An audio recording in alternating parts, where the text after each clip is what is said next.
Aquí estamos después de haber asistido al horrible funeral de nuestro amigo Ole Anderson, el sueco. Y como les decíamos en esa presentación que hemos tenido, una de las más largas desde que existe este programa, que demuestra la pasión que tenemos por esta película, es del año 46, está el cine negro, que todavía no se llamaba cine negro, no se sabía que estaban haciendo film noir, esta serie de directores, de creadores. Pues entonces, como notas destacadas de este año, tengo aquí puesto, por ejemplo, que el Departamento de Guerra de Estados Unidos establece contacto con la Luna por medio de un radar. Es curioso, esto sí que era una noticia de ciencia ficción, y la gente diciendo, ¿qué pasará? ¿Contestarán de la Luna? ¿Qué va a ocurrir? El coronel Perón gana las elecciones a la presidencia argentina y la oposición le tacha naturalmente de nazi fascista. La Asamblea General de la ONU condena sin un solo voto en contra el régimen de Franco, quien responde diciendo: nuestra revolución son los brazos abiertos, no los puños cerrados. Eso fue en la Plaza de Oriente de Madrid, pero pocos años después fue admitida a España. Fallece en París el político socialista Francisco Largo Caballero. Por 12 millones de votos contra 10 de los monárquicos, Italia se proclama republicana. Joe Louis retiene su título de campeón de los pesos pesados al vencer por KO a Billy Conn en Nueva York, en uno de los combates más legendarios que ha habido nunca, porque venían después de la guerra. Estaba esperando todo el mundo que se enfrentaran. Billy Conn era campeón del mundo de los semipesados, no son los semipesados de ahora, ni los pesados tampoco, eran gente de alrededor de 90 kilos, ¿no? Pero todo el mundo esperaba ese combate y ganó Joe Louis, naturalmente, y retuvo el título, que lo tuvo años y años. Dos ingenieros de la marca de discos Columbia inventan el microsurco, que hoy ha quedado obsoleto, ¿no? Queda como algo de Leonardo da Vinci, el microsurco, ¿no? Bueno, no creas. Se está volviendo el vinilo. Estamos otra vez... A ver si me viene bien. Los coleccionistas Yo estamos tengo otra todo vez vinilo. intentando, No, pero ahora yo otra vez aparatos reproductores. Están vendiendo vinilos en las tiendas otra vez. Sí, Los sí. puristas quieren ese sonido. a unos A mí me precios viene además otro sonido. absolutamente Sí. abusivos. A mí me gusta más ese sonido. Por supuesto. Pero yo tengo mucho vinilo, claro. Pues ha vuelto. Bueno, Rebelión en la granja de Orwell es el bestseller en Estados Unidos. Es una obra sobre el antitotalitarismo, ¿no? Que además hay que hablar de él, que luchó en el año 36 en la Guerra Civil nuestra, y también escribió homenaje a Cataluña. Bueno, Rebelión en la granja es una maravilla, y vista hoy día sigue siendo una maravilla esa obra, y la película es magnífica también. Stalin censura La conjura de los boyardos, segunda parte de Iván el Terrible, del cineasta Sergei Mikhailovich Eisenstein, y bueno, prácticamente empieza su declive, ¿no? Algo inconcebible, porque era un cineasta lo más grande que tenía el cine soviético, pero fallece en Londres Herbert George Wells, autor de La Guerra de los Mundos, El Hombre Invisible, La Máquina del Tiempo. Podría ser el abuelo nuestro de la ciencia ficción. O Sí, Julio Verne y él estarían ahí, ¿no? Yo creo que es un eslabón indispensable en la evolución de la ciencia ficción. Sí, ¿no? Más o menos, eso es seguro. Hablando de seguro, entra en vigor la ley británica sobre el seguro de enfermedad. Se publica El Señor Presidente de Miguel Ángel Asturias, y el premio Nobel de ese año es para Hermann Hesse, el autor del Lobo Estepario. Premio Nobel de algo Literatura. este año de Hesse, yo no sé si un Pues fue el 46. de su muerte o algo así. La ONU fija su sede en Nueva York, Segunda Avenida o Primera Avenida. Ya no recuerdo. Me parece que la ¿no? primera. Primera Avenida. Estaba yo Sí, ahí. está el río al otro lado, me parece. Sancho Arias nos llevó un día a ver las Naciones Unidas, ¿no? Y se estrena la película de Juan de Orduña, Un drama nuevo, que es el Premio Nacional de Pues Cine. sobre la obra de España. Tamayo y Bau. Claro. Y bueno, ya estamos ahora en Forajidos y en ese arranque espectacular, y el punto de... Es curioso el talento de Hemingway, porque lo que produce inquietud no es que vayan a matar a un tipo, sino que ese tipo se deje matar, se deje morir. Eso es lo que te hace la pregunta, ¿no? ¿Y por qué? Ya no tenía ganas de vivir. ¿Qué le había ocurrido a este tipo? ¿Por qué? No, eso crea un suspense. ¿Por qué se deja matar? Que ya Pero te eso está ya en te Hemingway. mantiene en ese nivel durante toda la película. Pero eso por parte de Hemingway es una crueldad.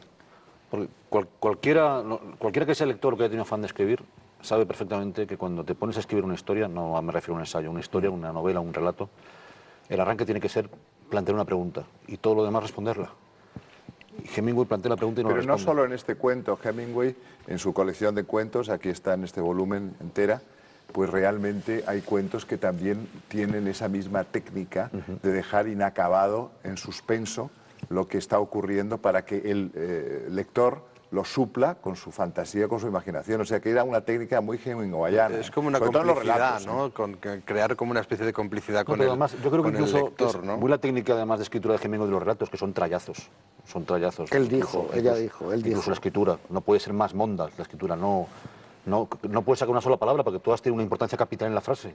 Y los verbos priman sobre Por los eso le adjetivos. gustaba tanto Baroja, por ejemplo. Le tenía que Exactamente. gustar Baroja porque A la Baroja fuerza, era un poco era así. igual. Pero Faulkner siempre se metía con el estilo de Hemingway. Decía que la lectura de Hemingway jamás le había obligado a hacer una sola consulta en el diccionario. Pues Eso me decía falta de él. que hace. Y era un esnovismo estúpido, en realidad, por parte de Faulkner. Pues sí, la verdad. Pero lo que quiero decir es que esa técnica de Hemingway es muy de los relatos. Pero Trallazos. muy de los esos relatos. trallazos, como tú los llamas, era maravilloso. Cuando están hablando aquí al principio y le dice algo que no le gusta el dueño del Henry y le dice el otro, le mato. Y este tranquilamente dice, no, déjalo. Entonces le dice, chico, hoy es tu día de suerte, juega las carreras. Eso es un diálogo nuevo, el año 27, increíble. es la inauguración Era de cómo... canon, claro, ¿te acuerdas claro, del Robert Conrad. protagonista, de William Conrad. Y la Conrad, el bigotito. el del bigotito, el recordete, sí. Genial. Y la evolución de la tensión, lo que tú hablabas antes, que es verdad, que desde que entra en el restaurante solamente con puro diálogo, cómo va propagándose, No, es que ganando el restaurante en una el tensión cuento, nueva, urbana, la que no tiene nada impresión que ver viendo con la ese mundo. película es de irte metiendo en un universo. Él siempre llega aquí Poco a a las poco, como 6. si te fueran empujando. Siempre Tiene una llega a las atmósfera 6 y ese increíble, día no sí. llegó. Siempre llega a las 6 el sueco. Viene Pero si aquí, os cena y fijáis, se va. por ejemplo, en el fondo, lo que hace Siodmak es rodar absoluta y totalmente, de una manera, de una abyección literal total, el cuento de Hemingway. Es que no falta una no línea pone de una- diálogo. En esos primeros 10 15 minutos, sí. es que realmente es el cuento de Hemingway. Os habéis dado cuenta que además, nunca mejor dicho, cuenta y cuento, que es el inicio de una obra maestra también del cine negro que es Retorno al pasado. Un tipo en una gasolinera, Robert señor. Mitchum, Fíjate que y lo de la vienen a buscarle. gasolinera... Es que es un punto, alguien que se ha retirado ya de out of the past. O sea, la gasolinera es fuera del una pasado. especie de símbolo. cementerio de elefantes. Pero ¿no? ojo que no está en Hemingway, gasolinera. No, la gasolinera, es gasolinera una no está. aportación de Siodmak. No, pero el tipo que está retirado, que El vive tío que está aparte, retirado, efectivamente. pero aquí lo a mí me cogen. parece genial lo de la gasolinera, me parece un detalle muy interesante, porque Es muy luego además cuando le va a cinematográfico, visitar el Big... es muy norteamericano ¿Cómo se también. llamaba el señor este? Big Jim Colfax, el malo, Sí. el jefe supremo, cuando le va a repostar, ¿os acordáis? Él lo reconoce, evidentemente. Claro, y Es él una lo- cosa se ven los dos. Terrible. Él tenía que trabajar en un lugar de atención al público, porque Claro. tenían que reconocerle. Podría haber sido el camarero del diner, pero lo pusieron en una gasolinera. Igual, ¿sabes que de la película lo único que no me ha convencido en cuanto a que fuera plausible, es que desde que él escapa hasta que le encuentran han pasado 7, 8, 9 años, si no recuerdo mal. Sí. No hay duda. Cuando está en el coche que los dos juegan a eres tú, pero voy a disimular, yo sé que me ha reconocido, pero si yo dejo de verte a ti en 8 años, no tengo la menor duda. No, no, Pero hay se reconoce. un fatalismo. No ha pasado tiempo suficiente. No, pero ellos se reconocen. Yo lo he entendido de reconocen. otra manera. El otro ya sabe que van a ir a matarle cuando ha visto a Claro, este, el por eso fatalismo, dice, pero se acabó. que te Hay hablaba. varios, Yo lo entendí así. hay varios detalles, como cuando la gente de seguridad le pregunta a Colfax si se acuerda de Kitty, que era su novia 8 años antes, como si hubiera alguna posibilidad de que olvidaras a una novia como Ava Gardner, a la que tuviste novia hace 8 años. Pero eso es todo muy Ciudadano Kane, ¿te das cuenta?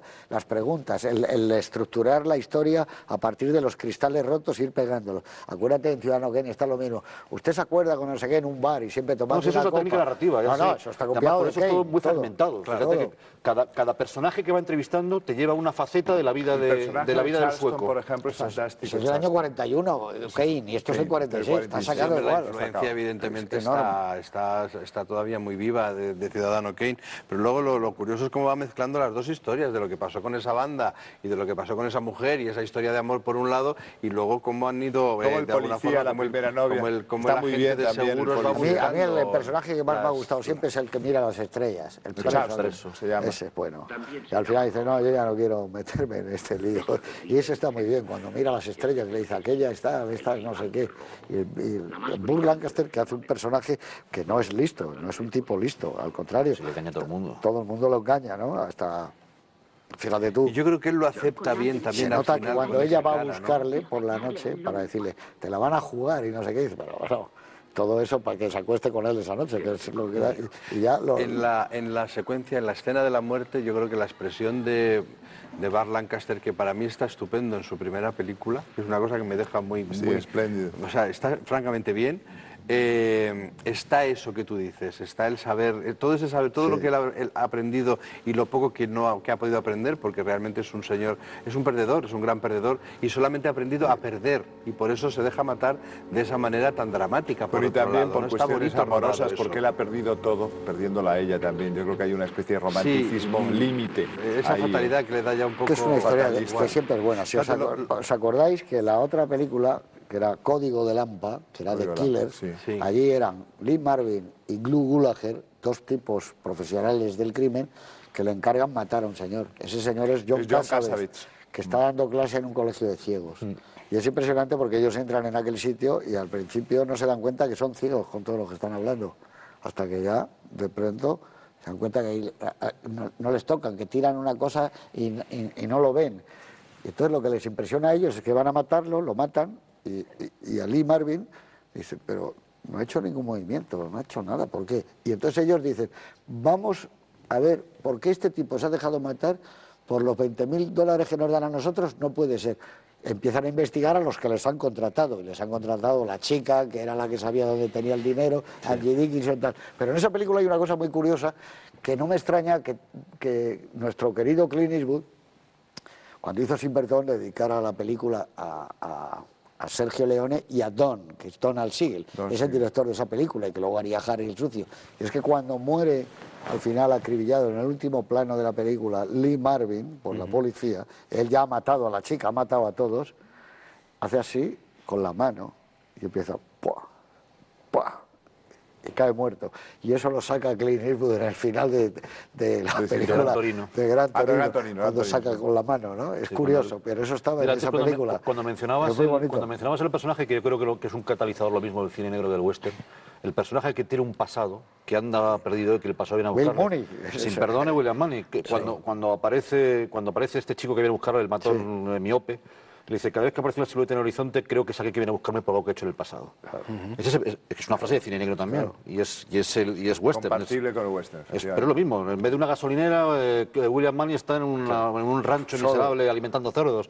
Pero es algo muy parecido, es el pasado que va al encuentro de alguien. Él sabe que hizo algo malo, ¿eh? Él lo sabe también. Hombre, lo dice, lo verbaliza perfectamente. El William Money, ¿no? Pero es muy bonita la idea de cómo, a partir de que alguien no hace lo que se supone que debe hacer, sal corriendo, huye, o te enfrentas a ellos a tiros, ¿no? Dice, pero sobre todo la lectura, en lo que decía José Luis García antes, cuando tú comentabas esto, David, de lo del encuentro en la gasolinera, es que él precisamente en cuanto encuentra a Big Jim, en cuanto sabe que ha repostado, él sabe que ya está perdido. Sí, de hecho, sabe que Big Jim es implacable. De hecho, acuérdate que le duele la tripa y ya se encierra en el cuarto y no vuelve a salir. Ya espera que vengan a por él, con la fatalidad encima. Y aquellos dos tipos, ese diálogo tan maravilloso, dicen, pero ¿él les conoce a ustedes? Dice, no, ¿le van a matar? Sí. No nos ha visto nunca. Dice, y nos va a ver solo una vez. Y nos va a ver solo una vez.